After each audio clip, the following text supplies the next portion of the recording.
আসসালামু আলাইকুম বন্ধুরা, কেমন আছেন? আশা করি ভালো আছেন। সোনামাম কিচেনে আপনাদের স্বাগতম। বন্ধুরা, আজকে আমি গলদা চিংড়ি মাছ ও পটলের রেসিপি করব।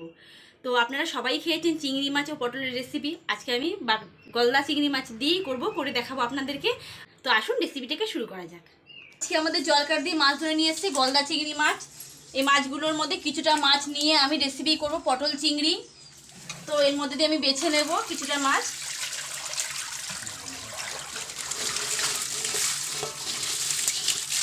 এদিকে পটলটাকে ছিলে নেব, ছিলে নিয়ে আমি পটল চিংড়ির রেসিপিটাকে শুরু করে দেবো। সবার প্রথমে আমি রেসিপিটা করার জন্য পটল ও আলুকে ভেজে নেব। তার জন্য আমি এদিকে গ্যাসে একটা ফ্রাই প্যান বসিয়ে দিয়েছি। গ্যাসটাকে জ্বালিয়ে ফ্রাই প্যানের মধ্যে এখন তেল দিয়ে দেব। তেলটা দেওয়া হয়ে গেছে। তেলটা গরম হয়ে গেলে আমি উপকরণগুলোকে ভেজে নেব। এদিকে তেলটা গরম হতে হতে ততক্ষণ আমি পটল ও আলুর মধ্যে হলুদ গুঁড়োটা মাখিয়ে নেব। হলুদ গুঁড়ো দিয়ে মাখানো হয়ে গেছে পটল ও আলু। এদিকে তেলটাও গরম হয়ে গেছে। আমি পটলগুলো দিয়ে ভালো করে ভেজে নেব।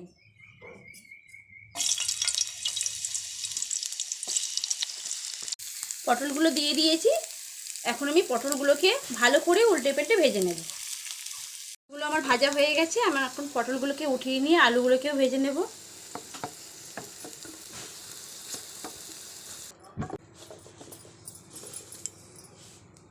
আলুগুলো দিয়ে দেব তেলের মধ্যে।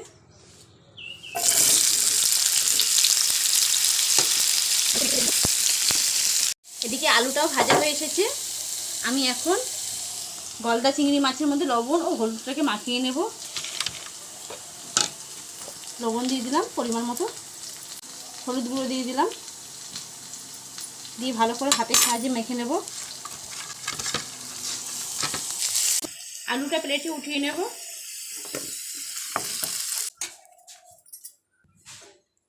এখন একই তেলের মধ্যে গলদা চিংড়ি মাছগুলোকে ভেজে নেব।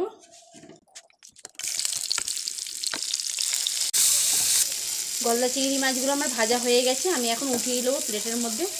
এদিকে আমি গ্যাসের মধ্যে একটা কড়াই বসিয়ে দিয়েছি রেসিপিটা করার জন্য। কড়াইটাকে ভালো করে গরম করে নেব। কড়াইটা গরম হয়ে গেছে। কড়াইয়ের মধ্যে তেল দিয়ে দেব।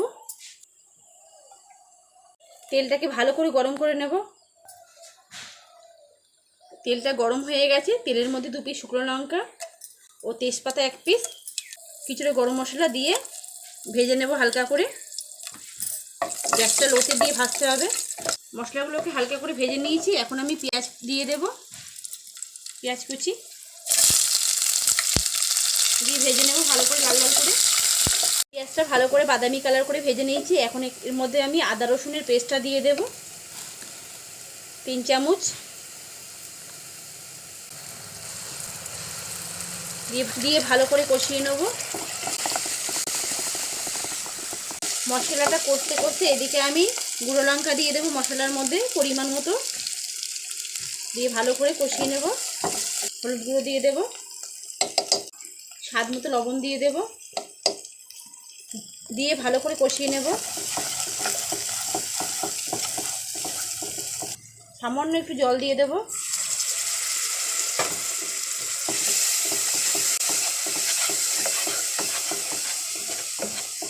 মশলাটার মধ্যে এখন দিয়ে দেব 2 চামচ টমেটোর পেস্ট, দিয়ে ভালো করে কষিয়ে নেব। টমেটোর কাঁচা ভাবটাকে সরিয়ে দেব। 3টে পাকা কাঁচা লঙ্কা দিয়ে দেব। এখন আমি মশলাটার মধ্যে একটু বেশি করে জল দিয়ে কষিয়ে নেব।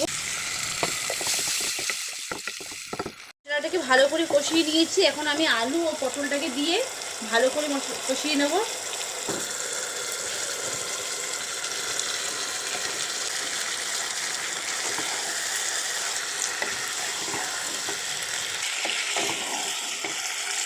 আলু ও পটল হালকা করে কষিয়ে নিয়েছি। এখন আমি গলদা চিংড়ি মাছগুলো দিয়ে দেব।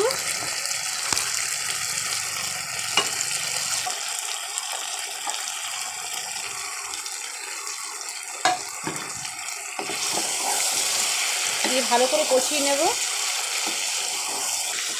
পটল চিংড়িটা কষতে কষতে এখন আমি সামান্য একটু চিনি দিয়ে দেব, দিয়ে ভালো করে কষিয়ে নেব। এখন আমি সামান্য একটু জল দিয়ে দেবো, দিয়ে ভালো করে কষিয়ে নেব।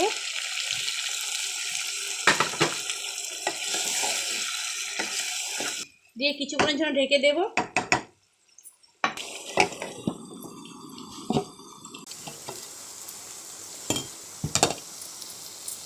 ঝোলটা প্রায় শুকিয়ে গেছে, একদমই শুকিয়ে গেছে। আমি ভালো করে একটু কষিয়ে নেব, নিয়ে পুরোপুরি ঝোলটা দিয়ে দেব। তো আমার এখানে কষানো হয়ে গেছে, আমি এখন ঝোলটা অ্যাড করে দেব।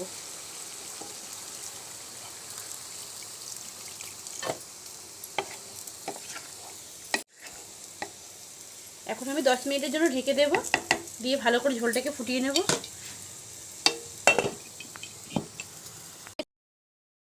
আমার পটল চিংড়ির রেসিপিটা কমপ্লিট হয়ে গেছে। আমি এখন গ্যাসটাকে বন্ধ করে দেব, বন্ধ করে দিয়ে একটা প্লেটের মধ্যে পটল চিংড়িটাকে উঠিয়ে নেব। দেখুন আমার পটল চিংড়ির রেসিপিটা কমপ্লিট হয়ে গেছে। আমি একটা পাত্রের মধ্যে উঠিয়ে নিয়েছি। দেখতে কি দারুণ লাগছে, আর খেতেও দারুণ লাগে, টেস্টিফুল লাগে।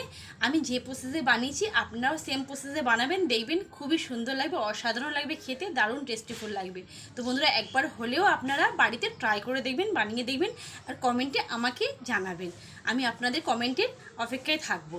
তো বন্ধুরা আমার ভিডিওটা ভালো লেগে থাকলে আমাকে লাইক কমেন্ট শেয়ার করতে ভুলবেন না, সাবস্ক্রাইব করতে একদমই ভুলবেন না, আর পাশে থেকে বেল আইকনটাকে প্রেস করে দেবেন। আমি এভাবে নতুন নতুন ভিডিও নিয়ে আবার চলে আসবো আপনাদের পাশে। তো বাই বাই বন্ধুরা, আল্লাহ হাফিজ। নেক্সট ভিডিওতে দেখা হচ্ছে।